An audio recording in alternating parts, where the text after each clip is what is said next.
إن الحمد لله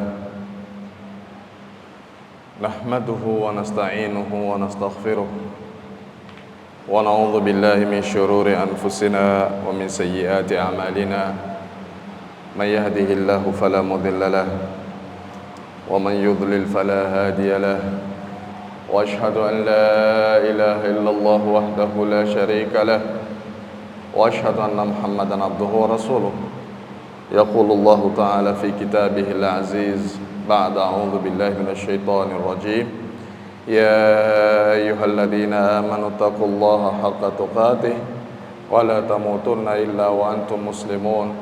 يا أيها الناس اتقوا ربكم الذي خلقكم من نفس واحدة وخلق منها زوجها وبث منهما رجالا كثيرا ونساء واتقوا الله الذي تساءلون به والأرحام إن الله كان عليكم رقيبا. يا أيها الذين آمنوا اتقوا الله وقولوا قولا سديدا يصلح لكم أعمالكم ويغفر لكم ذنوبكم ومن يطع الله ورسوله فقد فاز فوزا عظيما. فإن أصدق الحديث كتاب الله وخير الهدي هدي محمد صلى الله عليه وسلم وشر الأمور محدثاتها وكل محدثة بدعة وكل بدعة ضلالة وكل ضلالة في النار. Baadakum himidi Allah subhanahu wa ta'ala na kumtakia rehma kipenzi chetu Bwana Mtume Muhammad sallallahu alaihi wasallam. Nizanguni katika imani, ikiwa tuko kwenye Ijumaa ya pili ya mwezi mtukufu wa Ramadhani, na ikiwa tuko kwenye siku ya 10 ya kukamilisha 10 la kwanza ya mwezi mtukufu wa Ramadhani. Ni juzi tu na jana tulikuwa tukisema kwamba wiki ijayo ndio Ramadhani, lakini angalia kwa namna siku zinavyokwenda kwa kasi na kuthibitika zaidi alilolisema Allah tabaraka wa taala ya kwamba Ramadhan ni ayaman ma'dudat, na wanazuoni wakaongeza kwa kunena adadan maaluma, masiku machache, tena masiku ya kujulikana. Imekwenda mbio Ramadhani, kesho kutwa na wiki ijayo kugawanyika kwa Ramadhani kwa namna sisi tulivyozoea, ina maana hakuna tena Ramadhani, kwa sababu sisi kila Ramadhani kisonga ndiyo huzidi kuisahau Ramadhani. Kila Ramadhani ikienda huzidi kuachana na Ramadhani, ambapo kwamba sisi kwa Ramadhani na Ramadhani kwetu sisi tuihitaji Ramadhani, Ramadhani hatuhitaji sisi. Sisi kuna wakati utafika Ramadhani itakuwa ipo, sisi hatupo, lakini hakuna wakati ambao kwamba itakuwa sisi tupo, Ramadhani haipo. Ina maana katika kila siku ya mwezi mtukufu wa Ramadhani ni sisi kuzidi kufanya bidii na kuzidi kuutumia mwezi mtukufu wa Ramadhani vilivyo. Mwenyezi Mungu atutakabalie ibada zetu, Mwenyezi Mungu atutakabalie funga zetu, Mwenyezi Mungu atutakabalie visimamo vyetu, Mwenyezi Mungu atutakabalie kwa kila ya kheri tutakayoyafanya kwenye mwezi mtukufu wa Ramadhani na baada ya mwezi mtukufu wa Ramadhani. Khutba yetu ya leo insha Allah taala itakuwa na unwan limadha summiya shahra ramadhana bishahri alquran. Kwa nini mwezi mtukufu wa Ramadhani uitwe ni mwezi wa Qur'an? Tataja mawili juu ya mingi yaliyotajwa na wanazuoni kulingana na wakati, lakini sababu moja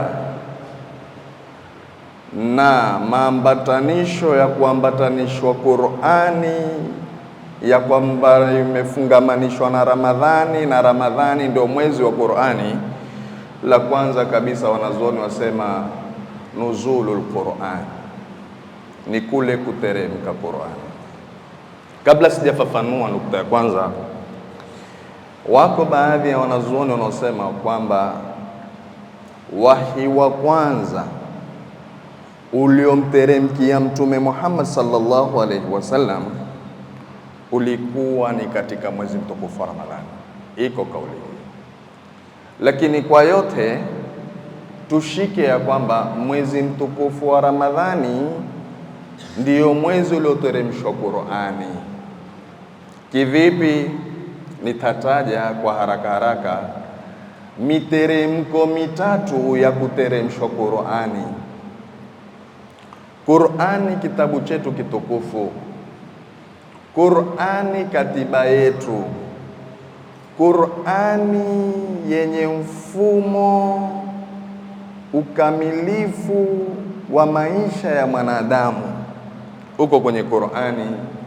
Qur'ani ilitoka kwa Allah tabaraka wa taala ikapelekwa mpaka kwenye lauhun mahfudh, ndipo Qur'ani ikasema bal huwa Qur'anun majidun fi lauhin mahfudh, bali hiyo ni Qur'ani tukufu takatifu iliyoko kwenye ubao, kwenye umul kitab mahfudhi, iliyohifadhiwa kutokamana na mapungufu watu kutaka kupunguza au mabadiliko watu kutaka kubadilisha. Allah tabaraka wa taala amehifadhi kitabu hicho, iliteremka kutoka kwa Allah tabaraka wa taala kwenda mpaka kwenye lauhun mahfudh. Wanazoni wasema jumlatan wahida, jumla moja, Qur'ani kamili, msahafu mzima uliteremka kutoka kwa Allah tabaraka wa taala mpaka ukapelekwa lauhun mahfudh, jumlatan wahida. Kisha mteremko wa pili wa kuteremshwa Qur'ani ni kutoka lauhun mahfudh mpaka katika Baitul Izza fi samai dunya, jumlatan wahida. Qur'ani kateremshwa tena jumla moja kutoka katika lauhun mahfudh mpaka katika nyumba inayojulikana Baitul Izza, pia jumla moja. Hapa ndipo pale Mwenyezi Mungu akasema inna anzalnahu fi lailatul qadri, inna anzalnahu fi lailatin mubarakah. Aya mbili hizi zatoa maana na tafsiri ya kuteremshwa kwa Qur'ani jumlatan wahida kutoka lauhun mahfudh mpaka katika samau dunia. Kisha sasa ikatoka katika Baitul Izza fi samai dunia mpaka kwa moyo wa Mtume Muhammad sallallahu alaihi wasallam munajjaman mufarraqa. Sasa ikatoka Qur'ani kutoka kwenye mbingu ya dunia kuja kwa kifua cha Mtume Muhammad sallallahu alaihi wasallam, vipande vipande, kwa taratibu taratibu. Kwa nini? Kwa mingi walioyataja wanazuoni, lakini kwanza ni kwamba isomeke Qur'ani, ifahamike Qur'ani. Pili ni kutaka kuipanga sheria ya Mungu katika Mungu kuipanga kwake, ili kila kitu kwa taratibu, ili kila kitu kwa mipango. Na tatu jambo pia, hata Mtume Muhammad sallallahu alaihi wasallam ilikuwa hana uwezo wa kuweza kuhimili kutoka Qur'ani moja kwa moja.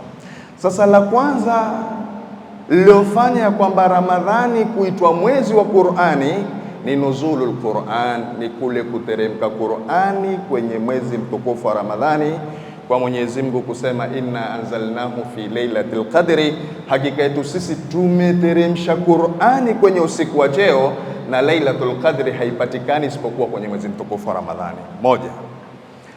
Mbili, wanazuoni wasema ya kwamba kwa nini Ramadhani itwe ni mwezi wa Qur'ani? Wakatoa hoja kwa kunena mudarasatul Qur'an, ni kule kusomeshwa Mtume Muhammad sallallahu alaihi wasallam Qur'an na Jibril alayhi salam. Ilikuwa kila siku ya mwezi mtukufu wa Ramadhani akimsomesha Mtume Muhammad sallallahu alaihi wasallam Qur'ani. mwaka ule ambao kwamba ilikuwa Mtume sallallahu alaihi wasallam atakufa, Jibril alayhi salam ilikuwa kwa kila usiku akimfundisha Mtume sallallahu alaihi wasallam Qur'ani mara 2. Kwa hivyo likapawa jina hili la mwezi mtukufu wa Ramadhani kwamba ni mwezi wa Qur'ani, kwa kule Jibril alayhi salam ilikuwa katika mwezi mtukufu wa Ramadhani akimsomesha Mtume Muhammad sallallahu alaihi wasallam kila usiku akimsomesha Qur'ani. Na kwa nini amsomeshe Qur'ani? Ili kumsomesha Qur'ani aifahamu Qur'ani, ili Mtume Muhammad sallallahu alaihi wasallam awafahamishe watu kama alivyofahamishwa. Angalia aya inayosema, hawapa tafsiri mbili. Tafsiri ya kwanza ndio ninapopataka kwa khutba yangu ya leo, aya inayosema wala ta'jal bil Qur'ani min qabli an yuqda ilayka wahyu,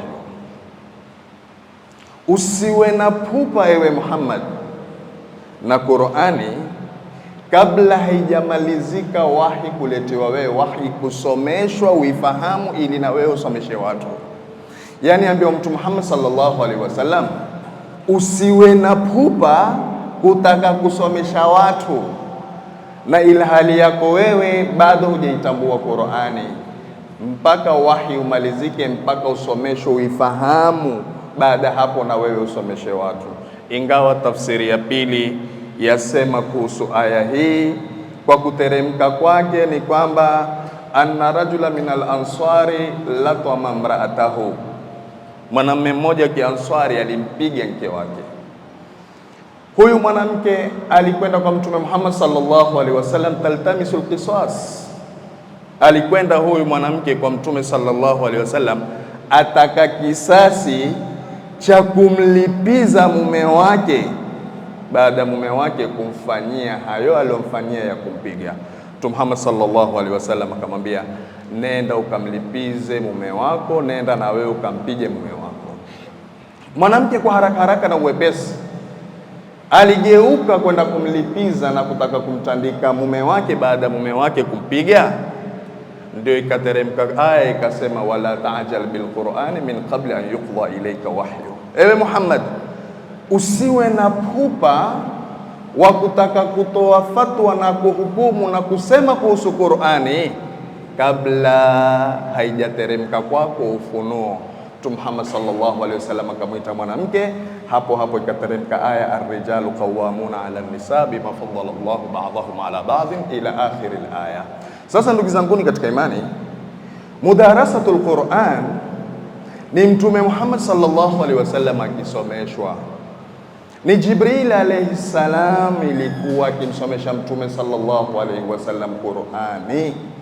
Sasa kwenye mwezi mtukufu wa Ramadhani ndio wakati watu wastahiki sana waisome Qur'an.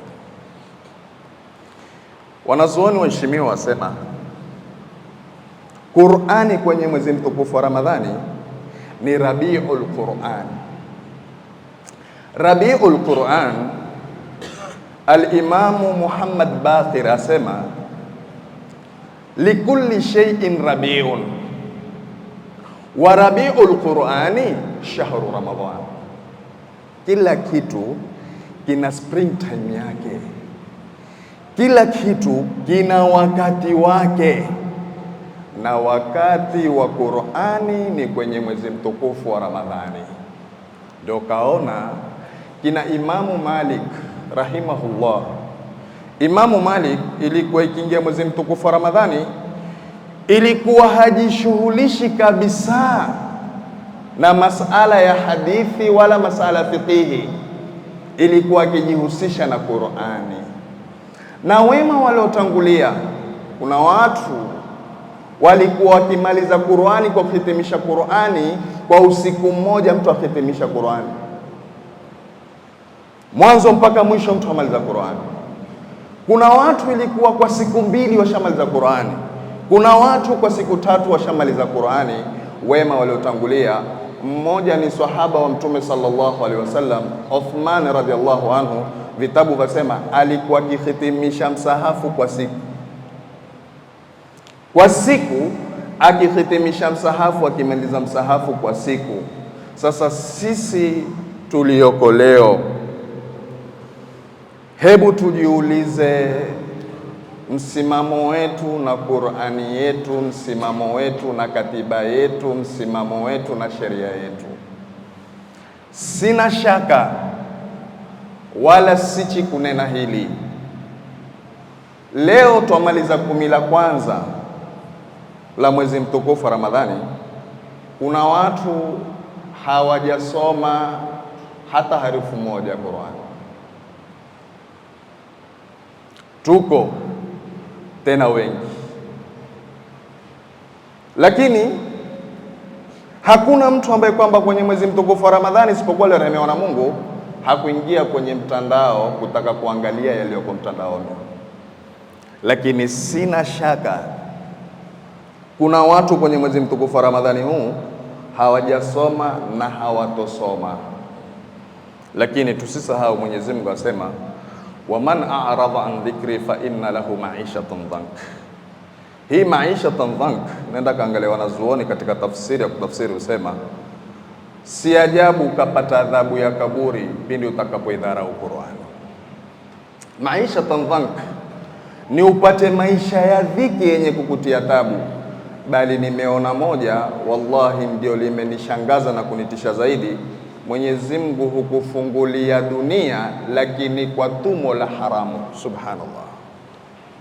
Mwenyezi Mungu hufungulia dunia, Mwenyezi Mungu akakupambia dunia, Mwenyezi Mungu akakutengezea dunia, akakupa mali duniani kwa biashara uifanyayo na kwa tumo unalotuma, lakini likawa ni tumo la haramu na ikawa biashara za haramu, lakini ukatajirika kwa kule kwako kuketi mbali na Qur'ani, kwa kuipinga Qur'ani na kuipuuza Qur'ani. Mwenyezi Mungu akakufanyia maisha ya dhiki, na maisha ya dhiki wanazoni ni hawa wasema, hukufungulia mambo yako duniani ikawa tumo lako ni tumo la haramu, ili kisha Mwenyezi Mungu apate kukuadhibu vizuri kwa kula kwako haramu, kwa kule wewe kuidharau Qur'ani. Lakini Qur'ani yadharauliwa leo na mpaka watu ambao kwamba si wa Qur'ani waishika Qur'ani. Kunaye mmoja si Muislamu, ataka kiti upande wa Nyali. Njia yake kutaka kushika watu Waislamu ili wapate kumpa kura. Akawaambia maustadhi na mashekhe, nataka niike musabaka wa Qur'an. Maustadhi lilichukua hilo na maustadhi walilifanya hilo. Leo nawaambia walimu wa madarasa, na leo nawaambia mashekhe, tusiiuze dini yetu kwa sababu ya dunia yetu. Huweza kuitwa ukaitika na ukawekwa kwenye meza, ukaambiwa ya kwamba wewe ndo utakuwa mwenye masulia ya musabaka huu, wewe ndo utanambia zawadi tupange nini na watu hapawe nini, pesa nitakutilia wewe. Maustadhi tulivonandaa na mashekhe ukataka kutukua, hatukushindwa kufanya misabaka Qur'ani, wala huyu lengo lake halikuwa kweli kwamba yeye heshimu Qur'ani ama ataka Qur'ani, lakini ni kutaka kututeza shere kwa kupitia kitabu chetu cha Qur'ani.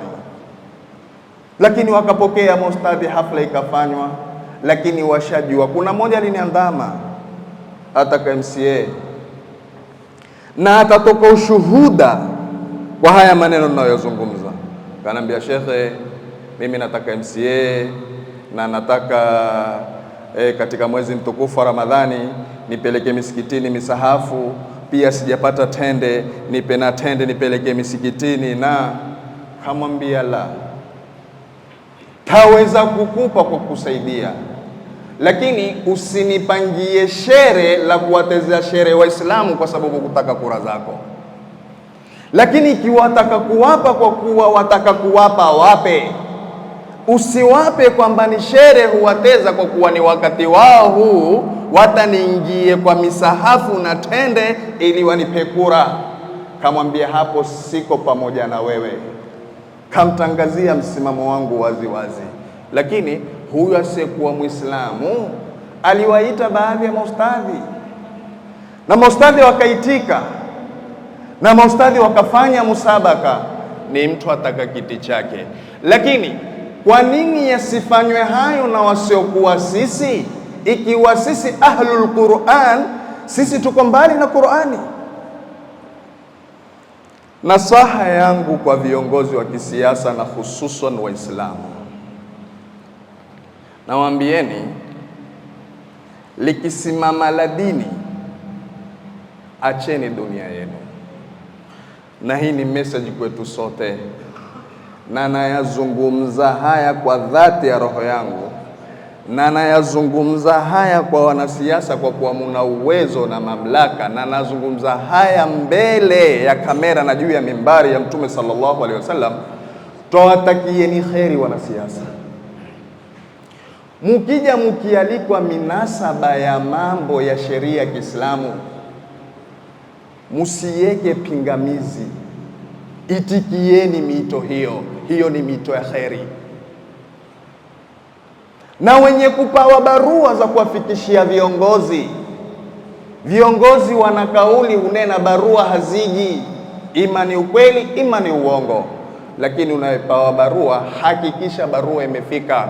Usikatae barua ya kheri kumfikia kiongozi wako, kwa sababu watu humtakia kheri. Lakini misabaka ya Qur'ani hutaka kufanyika, lakini wakiandamwa hawaji, na hata wakiambiwa changia hawachangii. Kikubwa utasema maustadhi hawana kura. Usiangalie kura, wewe angalia kunyanyua kitabu cha Qur'ani kitukufu kitakatifu. Qur'ani itakutokea ushuhuda siku ya Kiyama, lakini kiti chako hakikutokea ushuhuda mbele Allah tabaraka wa taala. Wanasiasa, hili nawaambia ni lenu. Mukialikwa kwa minasaba ya kheri, njoni kwa wingi. Musiseme kwamba tuko busy, musiseme tutakuja kumbe mwajua hamuji. Wallahi itakuwa si sawa wala si haki. Hapa juu ya mimbari si campaign, nalitangaza wazi. Usiseme kwamba nafanya campaign, lakini nitaomba nimtaje mmoja tu, Adan Duale CS. Adan Duale kwa mambo ya kheri ni number 1. Mungu amjaze kila la kheri. Na wako wetu wako huku chini ujaribu, lakini nani muigeni, na nyinyi shindaneni na yeye mupate kumshinda. Leo Adan Duale katika kila mchango na harambee wa jambo la kheri la kidini, Adan Duale utamwona mstari wa mbele. Tena hataki kujua mabilioni yawe ni mingi yawe ni kidogo, lakini utamwona hapo kila mahali. Hakuna mchango utakaofanywa wa mapesa mingi, mamilioni mingi, ukamkosa Adan Duale, hayupo. Utamwona hapo, kuanzia kwa watu wake na jamii yake, na hata ambao kwamba si wake. Lakini hawa wetu, licha kufanyia watu, hata watu wao hawafanyii. Ni nasaha twapeana, na ndivyo hutuba za Juma zilivyo. Si chuki wala si kejeli, lakini nkutaka kurekebishana. Uweza ukanambia kwamba siangie kwenda akawaambia kule waliko. We hata ukienda kuna roadblock, waambiwa andika appointment hapo. Hiyo appointment ukiandika upate kuingia. Utafanya kufinya, utapata namba yake, ukimpigia hashiki. Lakini naambieni, simameni na Qur'ani, kwa kuwa sisi ndio watu wa Qur'ani. Tusisimame yasiokuwa yetu, kwa asiokuwa yetu sisi usimama tena sana. Ni wangapi wanasiasa, siku na mmoja katika mwezi mtukufu huu wa Ramadhani, mambo wanayofanya hata ingia akilini. Ni wangapi kwenye mambo ya kidunia tunavyosimama sisi tunavyofanya. Nawaambia hili, nawapenda kwa ajili ya Mungu, na sito hata kuambia ila ntakuma saa wa ila an yarithu Allahu al-ardha man alaiha.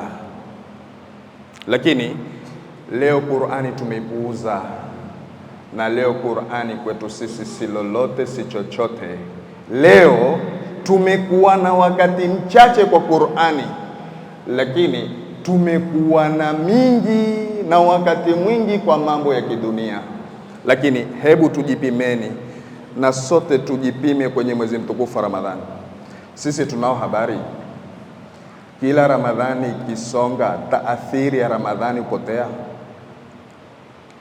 Watu kwa kuheshimu mwezi mtukufu wa Ramadhani watanitokea ushuhuda wazee wa jamii fulani, ilikuwa watu kama mtu wenda baharini wakati wa Ramadhani, vyombo haviendi baharini. Ilikuwa kama watu ilikuwa wako makazini, livi yao huchukua kwenye mwezi mtukufu wa Ramadhani. Watu wakawa wako misikitini kwa kuleta adhkar, watu wakawa wako misikitini kwa kusoma Qur'ani, watu wakawa wako misikitini kwa tarawehe na watu kusikiza madarasa. Nimezunguka baadhi ya misikiti kwa tarawehe, mwisho ni msikiti nilioswali jana, nikiangalia safu za tarawehe hata nilisikitika. Lakini zunguka, nenda mabarazani, nenda mahali zinazouzwa hizi slash, hakuna nafasi. Likisemwa la slash, wengine utaka kujibu. Likisemwa la slash, wengine utaka kuudhika. Wengine usema kila mmoja angalie lake bwana, pale kuna biashara za watu. Lakini yale si masala kibiashara, ni masala ya haramu yanayotendeka kwenye sehemu za slash. Na hii dini, usitoke kutaka kuivunda dini kwa sababu ya dunia. Ni hatari hapa duniani na hatari kesho akhera. Lakini ndugu zanguni katika imani, mwezi mtukufu wa Ramadhani ni mwezi wa Qur'ani. Sasa sote tujipime, siku zaenda kuisha, umesoma karatasi ngapi na umesoma safha ngapi katika Qur'ani? Mtume Muhammad sallallahu alaihi wasallam asema, inna Allaha yarfa'u bihadha alkitabi aqwama wa yadh'u al-akharin. Mtume Muhammad sallallahu alaihi wasallam asema, hakika Mwenyezi Mungu, hakika Allah tabaraka wa taala atawanyanyua watu kwa kupitia kitabu hichi, wa yadh'u akharin, na wengine atawadhalilisha, watakuwa duni, watakaokuwa na maisha ya dhiki. Kwenye tafsiri ya wanazuoni, wale wenye kunyanyuliwa ni wale wanaoifanyia kazi Qur'ani baada ya kuisoma na kuielewa Qur'ani. Na hata Qur'ani si tilawatan kwamba usome basi, tilawatan wa tadabbura. Uisome, uizingatie, uiangalie Qur'ani yataka nini, Qur'ani yafundisha nini, Qur'ani yasema nini. Masahaba wa Mtume sallallahu alaihi wasallam ridwanullahi alaihim, zama zao na nyakati zao, ilikuwa ikiteremka Qur'ani, zikiteremka aya kadhaa, watu ilikuwa wakizisoma, wakizielewa, wakizihifadhi, wakizifanyia kazi. Mtu ilikuwa hashiki za mbele mpaka zifanye kazi za nyuma, ndio ukaona ya kwamba walisimama vilivyo kwenye dini yao. Lakini sisi licha ya kuielewa Qur'ani, hata kuisoma kwetu Qur'ani sisi hatuisomi. Ni challenge hii naitoa. Angalia nyumbani kwako Qur'ani iko vipi na mtandawazi wa mtandao uko vipi. Sote mitandaoni tupo, sote mitandaoni tupo. Na sasa hivi imepatikana ni wakati huu wa kuliwa daku. Inuka daku, angalie, utaona ya kwamba kwenye mitandao mpaka nyakati za saa 8 na saa 7 mtu za kuambia alikuwa niko kwenye kiamu leili, kumbe ana kiamu leili kwenye mtandao. Kijana mmoja wa Kiarabu, huyu alikuwa ni kipofu, aliulizwa suala na message hii tutoke nayo: ni kitu gani cha kwanza na ni jambo gani la kwanza unalolitaka kuliona lau Mwenyezi Mungu akikuregeshea macho? Asema, nataka kuona maandishi ya msahafu. Msahafu umeandikwa vipi? Subhanallah. Taka kuangalia maandishi ya msahafu. Msahafu umeandikwa vipi? Hakutaja baba, hakutaja mama, hakutaja misikiti, hakutaja Al-Kaaba, hakutaja lolote. Alisema, la kwanza ninalotamani kuona kwa macho yangu, lao Mwenyezi Mungu ataniregeshea macho, nataka kuona maandishi ya msahafu. Msahafu umeandikwa vipi? Leo kuna watu ni vipofu, lakini wanahifadhi kitabu cha Mungu. Sisi tuliona macho leo hatufungui msahafu kwa macho yetu, twashindwa na walio vipofu, lakini wao si vipofu. Upofu ulio muovu ni upofu wa akhera. Upofu wa duniani si upofu. Upofu wa duniani si upofu. Upofu muovu ni ule wa akhera. Mfano, angalia Ibn Maktum. Huyu alikuwa ni kipofu. Alimwambia Mtume sallallahu alaihi wasallam, ya Rasulullah, laysa li qaidun yaquduni ila salah. Sina mimi, sikia maneno vizuri sana, sina mimi kiongozi mwenye kuniongoza mimi kunipeleka msikitini kuswali. Na lengo lake kwa Mtume sallallahu alaihi wasallam ilikuwa kuhusu salatul fajri. Mtume Muhammad sallallahu alaihi wasallam akamwambia, hal tasma'u nida, waisikia adhana? Akamwambia, ya Rasulullah, naam, naisikia adhana. Mtume akamwambia, faji, jibisha. Tena wakati huo ni Madina, wakati giza tele, sio wakati wetu huu sasa taa tele inamulika mwizi, lakini kwamba kulikuwa na giza. Lakini Mtume akamwambia, jibisha.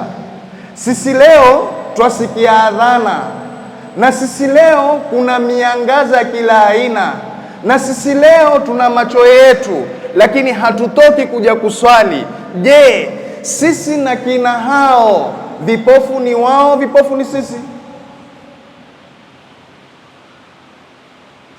Yule ungamuona ni kipofu kwa mato, lakini si kipofu. Sisi tungajiona twaona tuna mato, lakini ndio vipofu.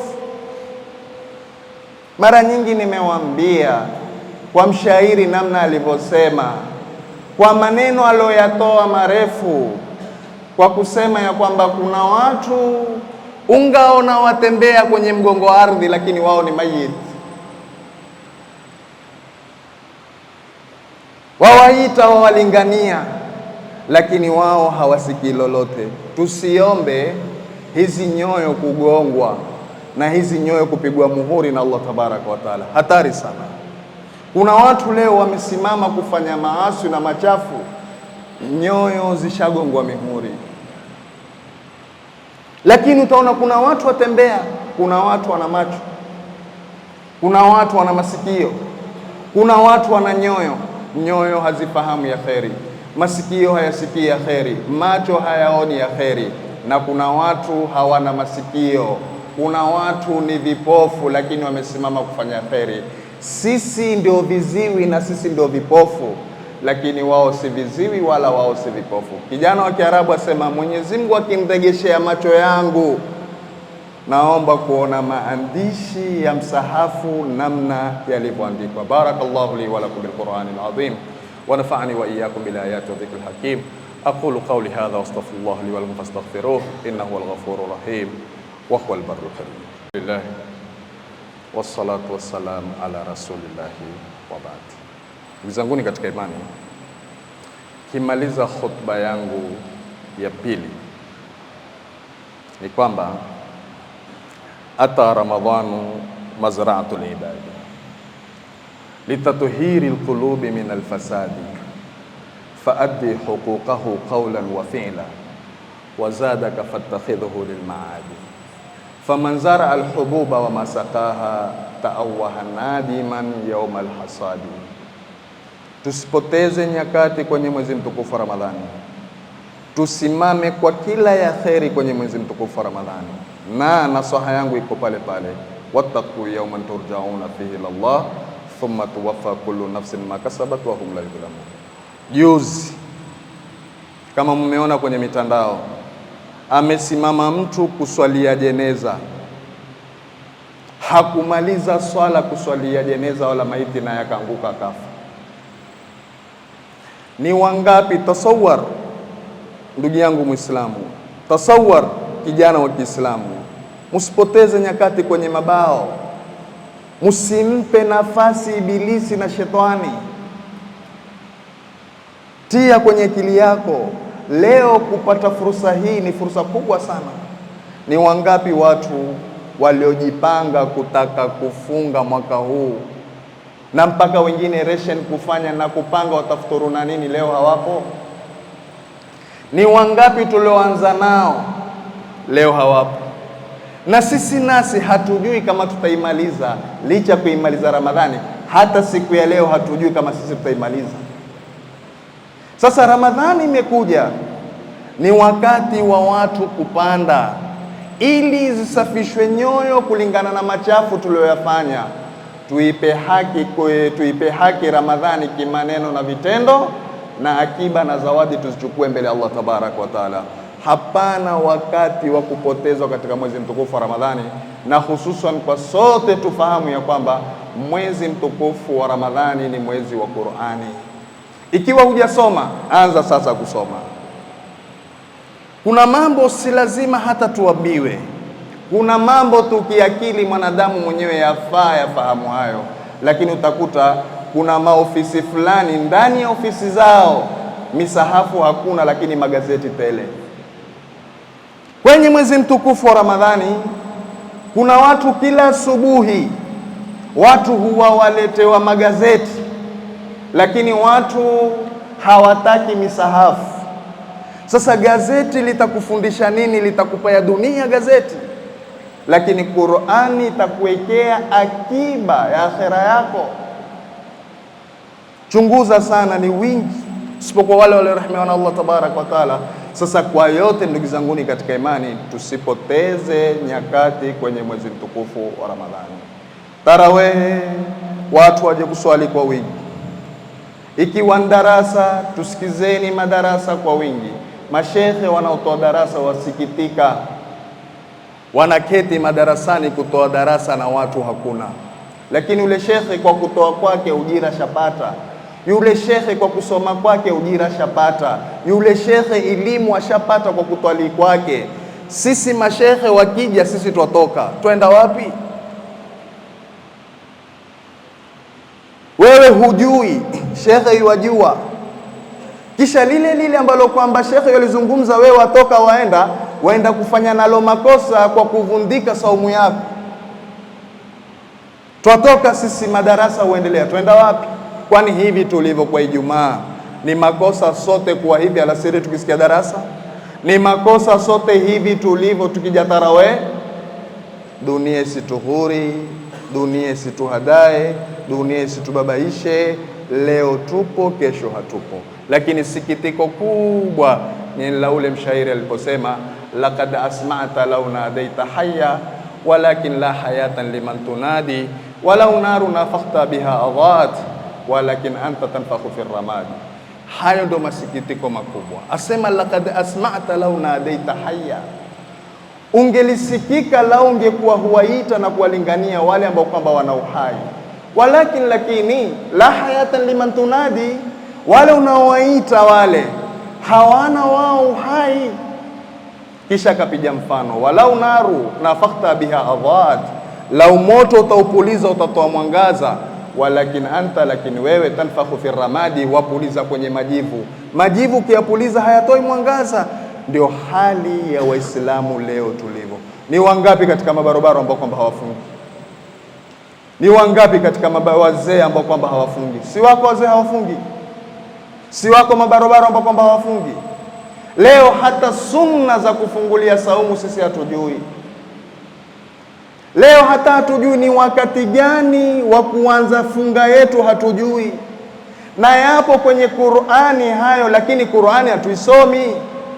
Na Mtume sallallahu alaihi wasallam akafafanua, lakini yote hayo hatunayo, na yote hayo hatuyataki, na yote hayo tumeachilia na kwenda tu hivyo hivyo. Turudini kwa Allah tabaraka wa taala, tushikeni kitabu chetu, tuisomeni Qur'ani. Qur'ani itakutolea hoja mbele ya Allah tabaraka wa taala. Qur'ani itakutetea mbele ya Allah tabaraka wa taala. Tusiwe ni wanadamu ambao kwamba kila leo tuambiwa yale yale, lakini tuko pale pale. Usawa ni kwamba tukisikia ya kheri tuwe tayari sisi kuyafanyia kazi, na tukisikia ya shari tuwe tuko tayari kuepuka. Mwisho kabisa, nikifunga khutba yangu, mabloggers na content creators mulioko kwenye mitandao, hatuko radhi kwa wasiokuwa Waislamu na hatuko radhi hata kwa vijana wetu wa Kiislamu. Usitake kutekesha watu na kutafuta followers kwenye mtandao kwa kejeli ya kutaka kufanya kejeli na vichekesho kuhusu Ramadhani. Mitandao iko sana hii. Mtu hajuazi sasa ni mwezi mtukufu wa Ramadhani, nitafaulu vipi mpate followers, video yangu itrend? Wacha nitafute kuhusu masala ya Ramadhani, wacha mimi niangalie nitafanya nini ili watu wapate kuteka. Nenda kaangalia kwenye mitandao, wingi watu wanaicheza shere Ramadhani. Hao wakutafuta ati followers utakupeleka wapi? Ni wangapi mliokuwa nao walio trendi kwenye mitandao na washakwenda mbele za haki? Ile video ikitrendi, kama ya kheri ndio itakutetea, na kama ya shari ndio itakuwa sababu ya kuangamia. Na linalomfanya mtu kutoka katika Uislamu, moja ni istihzai katika dini ya Mungu. Msifanye istihzai na dini ya Allah tabaraka wa taala. Si lazima utekeshe watu, si lazima watu wacheke. Wewe wachekesha watu, wamuudhi Mola wa watu. Tumakinikeni sana na tulieni sana. Yafaa tulie kwa mambo namna yanavyokwenda, yafaa tuhuzunike kwa mambo namna yanavyokwenda. Leo umma usikitisha, umma wa jamii ya Kiislamu, taathiri ya Ramadhani hakuna. Ramadhani ilikuwa ina sura yake, Ramadhani ilikuwa na hadhi yake, kila mmoja alikuwa akitambulikana na akitambua Ramadhani imeingia. Leo kwetu sisi Ramadhani si lolote, si chochote. Mwenyezi Mungu atuongoze, Mwenyezi Mungu atupe ufahamu, tufahamu. Mwenyezi Mungu asitujalie hamu yetu kubwa kuwa ni dunia.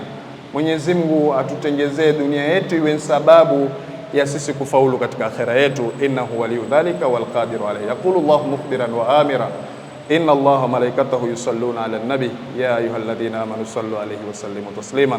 Allahumma salli ala Muhammad wa ala ali Muhammad kama sallaita ala Ibrahim wa ala ali Ibrahim wa barik ala Muhammad wa ala ali Muhammad kama barakta ala Ibrahim wa ala ali Ibrahim fil alamin innaka Hamidul Majid.